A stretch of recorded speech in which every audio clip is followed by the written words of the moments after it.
Olá, boa noite. Meu nome é Mércio Tidieri e hoje nós vamos estar batendo um papo com a doutora Ana Lúcia Assad. Ela é diretora executiva da Abelha, Associação Brasileira de Estudos da Abelha. Vamos também estar batendo um papo para a gente poder entender um pouquinho mais tudo aquilo que é relevante sobre esse bichinho que faz parte do nosso dia a dia e que nos dá a maior credibilidade no que diz respeito às certificações. A gente busca proteger todos os polinizadores. Então, vou convidar a doutora Ana Lúcia para a gente estar batendo um papo.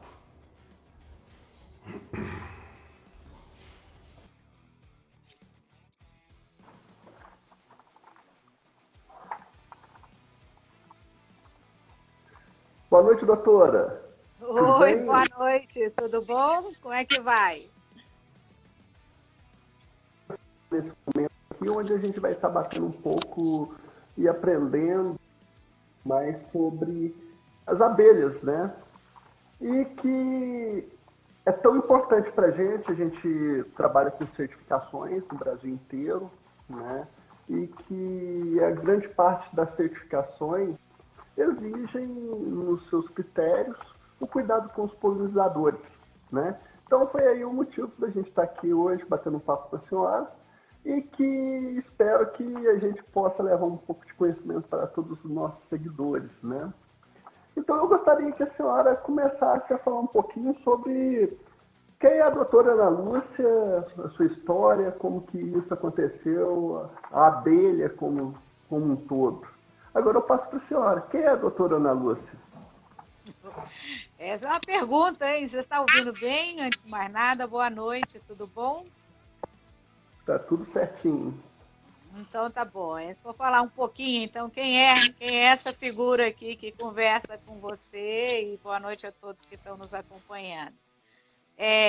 Eu fiz economia na minha formação básica, mas trabalhei durante muitos anos na parte de projetos de pesquisa e desenvolvimento, seja no governo federal, ou seja mesmo em universidades. E acabei fazendo um doutorado em política científica e tecnológica na Unicamp. E há 5 anos atrás, eu fui convidada para assumir o desafio de ser a diretora executiva da Associação Brasileira de Estudos das Abelhas.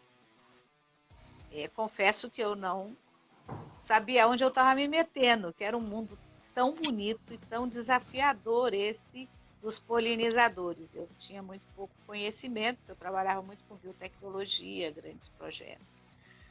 E, Márcio, foi um grande desafio, foi um desafio imenso, porque a associação a gente começou a associação do zero, então o que discutir, como transformar a associação, qual é a melhor missão da associação. Então, todo esse trabalho de estruturar e conhecer os polinizadores. Então, esse foi um enorme desafio. A associação está com sede aonde, doutora? Nós temos sede em São Paulo, mas trabalhamos no Brasil inteiro. Então, assim, o nosso nome é Associação Brasileira de Estudos das Abelhas. A nossa missão é realmente reunir, produzir e divulgar informações sobre as abelhas e outros polinizadores, de forma a promover tanto a conservação da biodiversidade, como uma convivência harmônica entre agricultores e apicultores, ou seja, divulgar sempre a importância dos polinizadores, em especial das abelhas, para toda a sociedade, em especial também para os agricultores e apicultores. Então, é esse o grande desafio. Vamos levar a informação com base científica. Então, nós temos Isso que é muito importante, né? Exatamente. Esse é como traduzir a informação gerada na academia, ou como levar essa informação de forma que tanto um agricultor, um apicultor, a sociedade, de um modo geral, cada vez mais tenha conhecimento dos polinizadores, da importância deles para a sociedade e para a conservação da biodiversidade. E hoje é um assunto extremamente importante porque eu trabalho também com a certificação orgânica, a Rainforest Alliance, né? Na certificação orgânica a gente tem a certificação de apicultores, né? Orgânico, né? A questão da polinização, vários cafeicultores também estão montando seus apiários para que possam difundir e também aproveitar, né? Essa questão que é tão importante, né? E sair da economia e ir para a abelha, como é que foi isso, hein? Foi uma transição longa, da qual bastante interessante, mas como eu trabalhava muito antes com projetos em biotecnologia, em projetos de informação científica, tanto no CNPq quanto no Ministério da Ciência e Tecnologia, então foi uma transição bastante interessante. E a associação, nós temos um comitê científico e temos várias parcerias com a comunidade científica, o que me ajudou muito a entender esse mundo. É uma experiência riquíssima ter um comitê e ter vários colegas da área científica que nos ajudam. É muito, muito rico, realmente. A minha história é muito ligada ao café, né? Eu sou do sul de Minas, Três Pontas, né? Até ontem eu estava no meu dentista fazendo minha manutenção e uma das minhas seguidoras lá, a doutora Silvana, queria mandar um abraço para ela. Ela falou assim, ó, amanhã tem live sobre as abelhas, se eu não conseguir assistir, mas eu quero que faça algumas perguntas. Eu anotei aqui para depois fazer para você, né? Então, assim, uma das questões, já que entrando no assunto um pouco mais técnico agora, né, é que nós estamos num mundo rural, né, passando por uma pandemia, que é uma questão seríssima, que está abalando todas as estruturas do mundo, e inclusive aqui no Brasil, e o agronegócio está cumprindo a sua parte, está cumprindo a sua missão também, para poder dar sustentabilidade e também levar alimentação para todo mundo que está em casa, não é verdade? E nesse papel do agronegócio, do seu ponto de vista, o que as nossas amigas abelhas vão poder contribuir com isso tudo? Vão poder contribuir muito. As pessoas não têm noção do que é esse mundo dos insetos polinizadores, dos polinizadores de um modo geral. Nós temos diversos tipos de polinizadores, não só as abelhas são os principais, mas nós temos mosca, borboleta, morcegos, o beija-flor, que é aquele pássaro, aquela coisa super delicada, é um polinizador. Então nós temos diversos tipos de polinizadores. Mas quando a gente fala na abelha, a gente só pensa normalmente em mel ou em própolis agora. Mas o papel mais importante das abelhas é exatamente o do serviço de polinização. É exatamente levar o pólen da planta feminina para a planta masculina e exatamente promover a polinização. E outra coisa interessante, até possivelmente eu vou estar me antecipando, a gente, quando fala em abelha, a gente sempre pensa na apis, aquela abelha com ferrão. Mas no mundo existem em torno de 20 mil espécies de abelhas. E no Brasil, em torno de 3 mil. Então, quando a gente... Olha só, por isso que eu insisto tanto em falar da riqueza desse mundo, do desconhecimento que a gente tem. Porque são várias e várias espécies, várias famílias diferentes. Tem abelhas sociais, que moram nas colmeias, que habitam as colmeias. Tem abelhas semissociais, que são pequenos núcleos, e tem abelhas solitárias. E cada uma delas tem um papel muito importante na polinização agrícola e na conservação da biodiversidade. Por isso que elas são, respondendo um pouco a sua questão e ao público em geral, ela é muito importante para para a agricultura e para a conservação da biodiversidade. Só pela quantidade e variabilidade de espécies que nós temos. E hoje dessas espécies tem algumas com risco e que estão sofrendo uma pressão maior do ponto de vista da senhora? Existem várias espécies, só voltando um pouquinho para trás. Então, assim, no Brasil, a gente fala que nós temos em torno de 3.000 espécies, mas nem todas ainda estão identificadas, estão descritas pelos taxonomistas, pelos pesquisadores que fazem esse tipo de trabalho. Então, assim, a gente corre o risco, sim, de algumas espécies já estarem desaparecendo ou desapareceram, em função da própria expansão da agricultura, expansão, destruição dos habitats naturais delas. Então, esse risco existe. Talvez algumas são abelhas, e na lista de espécies em extinção elaborada pelo ICMBio, existem 5 tipos de abelhas. 4 que a gente chama de sem-ferrão e uma solitária. Então, oficialmente, o governo brasileiro indica que tem 5 espécies com alto risco de extinção. Hoje a gente percebe que, de acordo com o levantamento do CAR, né, os produtores no Brasil têm uma Amazônia e meia, aproximadamente, em áreas de reserva legal e APP sobre sua jurisdição, vamos dizer assim, né? E é uma forma também de poder contribuir, né, para que a gente possa manter essa biodiversidade, né? E como que essas abelhas podem contribuir para manter essa biodiversidade, manter essa produtividade dentro dessas propriedades rurais? É muito interessante a sua colocação, porque exatamente nessas reservas, Márcio, que essas abelhas nativas, elas se reproduzem e elas reproduzem a biodiversidade local. E elas também visitam as culturas próximas. Elas também vão visitar as culturas próximas. Porque a principal, ela é em troncos, onde tem... Elas às vezes fazem o ninho no solo. Então, são nessas áreas de APP e de reservas, nesse patrimônio que os agricultores conservam, que eles também estão conservando as abelhas e conservando a biodiversidade.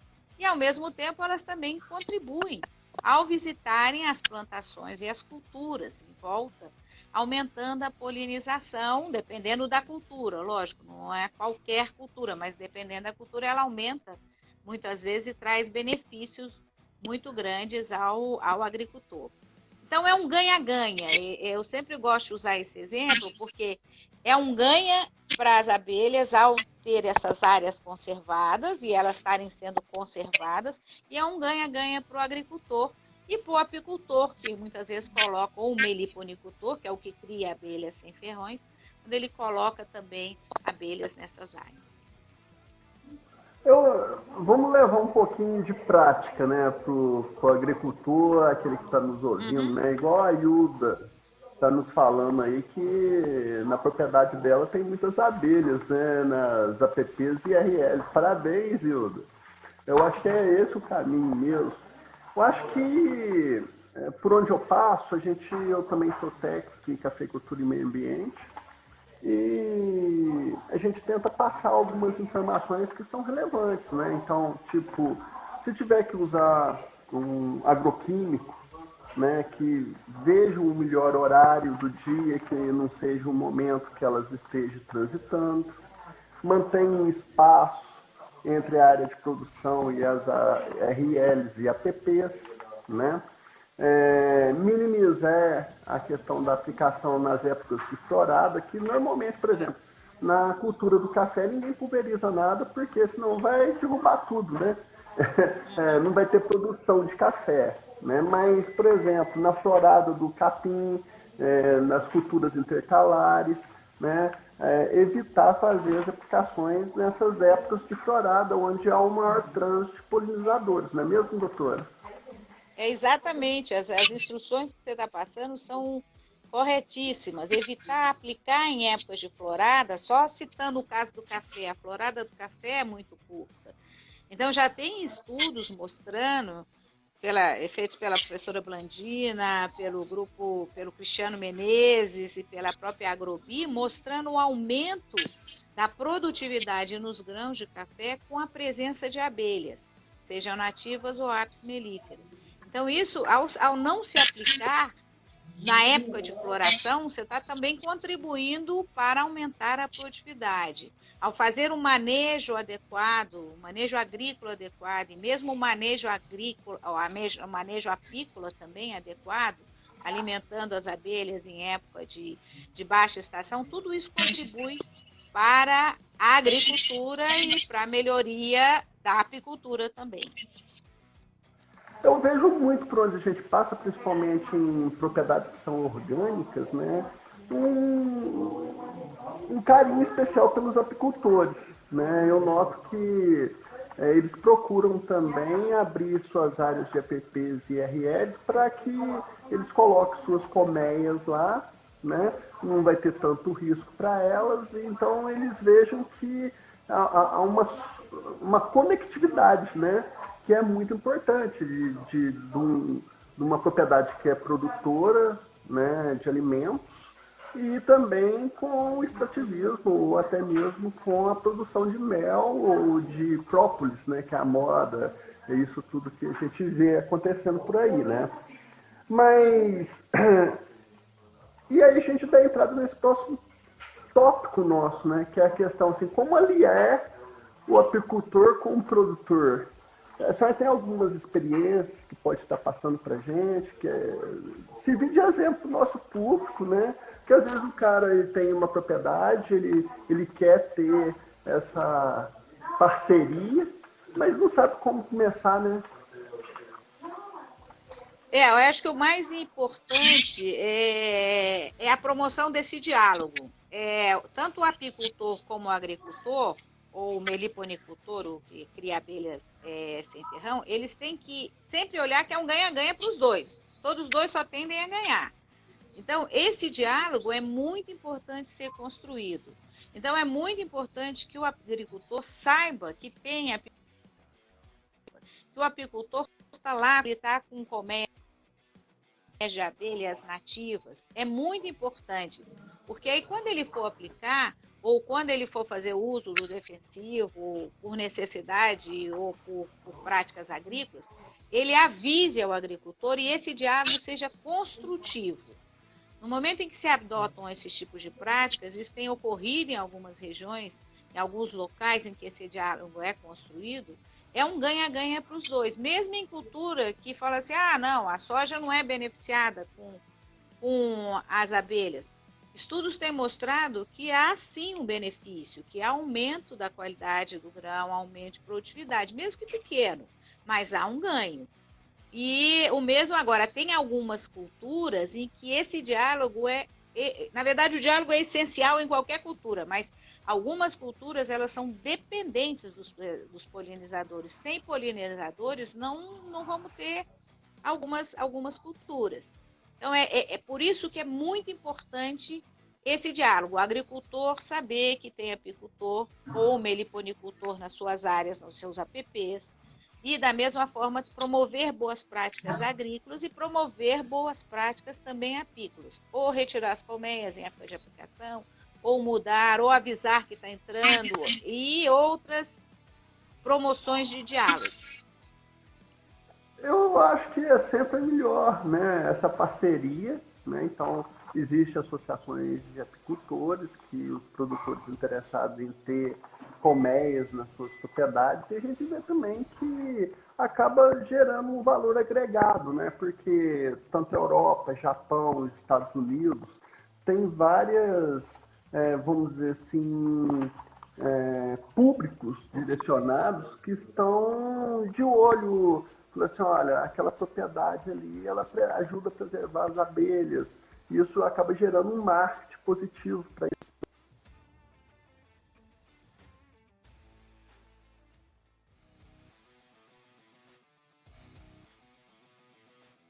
Nós temos um marketing muito positivo. Desculpa, cortou. E o mel tende também a ter as nuances aromáticas daquela cultura em questão também, não é isso, doutora? Tem sim. Eu perdi um pouco do que você falou, mas olha só, tem isso do valor agregado à produção é muito importante. E não só isso, o mel brasileiro é muito valorizado no exterior. E nós temos um consumo baixo interno no Brasil. Então é importante essa valorização do mel brasileiro, tanto para consumo interno, quanto para consumo externo, quanto para venda ao exterior. Mas voltando às questões aromáticas. Bem, nós temos uma série de características. O mel produzido pela Apis mellifera, que é a abelha, aquela abelha que é muito conhecida como africana, a abelha europeia ou a que produz mel, ele varia conforme a florada. Se ele é uma florada silvestre, ele tem um sabor. Se é a florada do eucalipto, ele tem outro. A florada da laranjeira é um mel muito saboroso. A florada do café, além de bastante aromatizado, é um mel muito gostoso.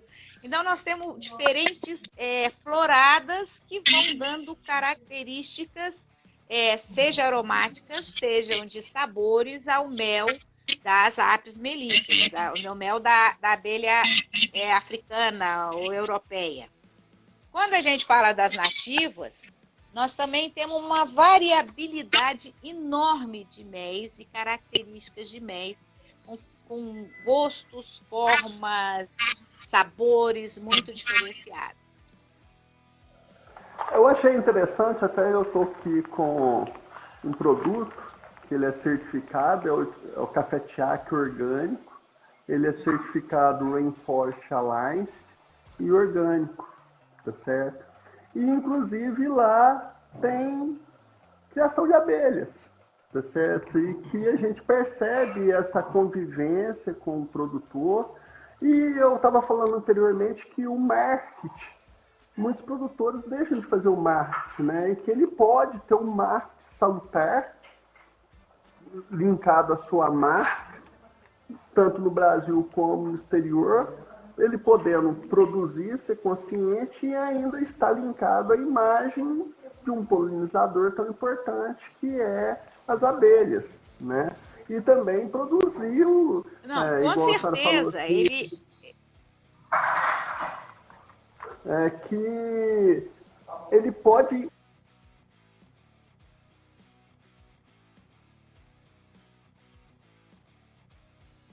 Mês passado, eu estava discutindo mês passado com o professor Tejon sobre a importância, né? A gente faz muita coisa aqui no Brasil, mas esquece de fazer o marketing, a divulgação daquilo que a gente está fazendo, daquilo que a gente está buscando, né? Então, essa questão de tanto a abelha, né, a Associação dos Estudos das Abelhas, poder divulgar ainda mais todo esse trabalho magnífico que vocês estão desenvolvendo, como também o produtor poder se conscientizar cada vez mais com relação a isso, né? E a questão, aí a senhora até antecipou nessa pergunta, apenas as abelhas com ferrões contribuem, né? A gente já chegou que não é só isso, não é isso, doutor? É exatamente isso. Nós temos só no Brasil em torno de 250 espécies de abelhas sem ferrão. E elas contribuem muito para a polinização. Então, nós temos a abelha com ferrão, e a principal, que é uma abelha exótica brasileira, que é a abelha europeia ou africana. Ela é uma abelha exótica que foi introduzida no Brasil na época do Dom Pedro, há muitos e muitos anos, inicialmente para fazer cera, olha, para fazer vela, que interessante. Mas hoje ela é a principal produtora de mel. E nós temos as abelhas sem ferrões em nichos diferenciados em várias regiões do Brasil.